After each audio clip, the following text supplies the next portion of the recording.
In the quaint town of Eldoria, nestled between verdant hills and sparkling rivers, progress unfolded subtly yet relentlessly. This town, once known merely for its scenic beauty and historic mills, became the birthplace of a revolutionary technological innovation: the Hydrius engine, a device capable of converting water vapor directly into energy. The invention was the brainchild of Dr. Alvin Mortimer, a somewhat reclusive scientist who had long been fascinated by sustainable energy solutions. Dr. Mortimer's laboratory was a converted silo at the edge of town, where the clinking of metals and the soft hum of machinery blended with the whispers of nature. When he unveiled the Hydrius engine, it promised an era devoid of pollution, a dream that resonated with everyone from policymakers to the common man. However, with any leap forward, there were unforeseen shadows. Eldoria's transformation was rapid. Small businesses flourished, adapting to the new energy source. Factories that once belched smoke now gleamed under the sun, powered entirely by moisture harvested from the very air.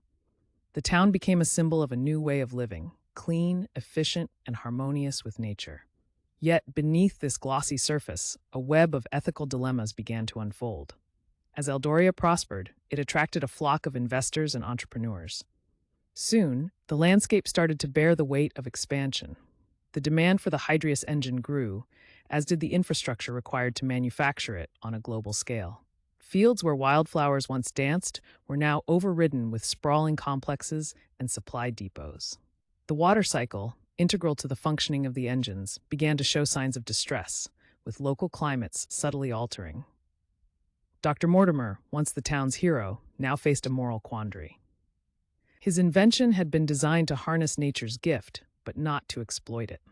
Alarmed, he delved into research aimed at understanding the ecological footprint of his creation.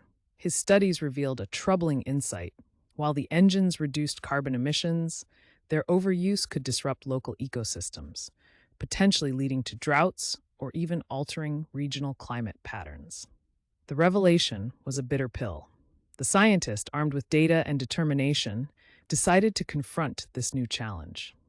He called for a conference, inviting leaders, fellow scientists, and the community of Eldoria. There, he presented his findings, highlighting the necessity of imposing regulations on the use of the Hydrius engine.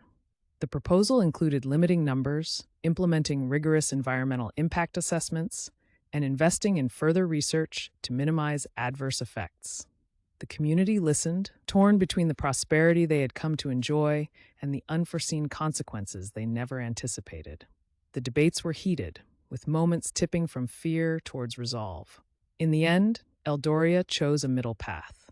Dr. Mortimer, along with a newly formed committee comprising various stakeholders, drafted a sustainable usage plan. The plan not only aimed at controlling the spread of Hydrius technology, but also invested in other renewable sources like solar and wind that complemented the Hydrius engine, thus distributing the environmental load. Years later, Eldoria stood not only as a beacon of technological innovation, but as a testament to the balance between human ingenuity and ecological stewardship. Dr. Mortimer's story became a part of the local lore, a reminder that progress and responsibility must walk hand in hand. It's a narrative shared in schools, in cafes, and in the quiet moments when the elders of Eldoria looked upon their flourishing lands and knew they had made choices that honored both their children and the earth. Thus, the echoes of progress are not just those of machines and markets, but also of urgent, thoughtful deliberations that shape the legacy of innovation. Eldoria, with its green fields and advanced labs, continues to whisper to the world that the future is not just about what we create, but how we choose to wield our creations.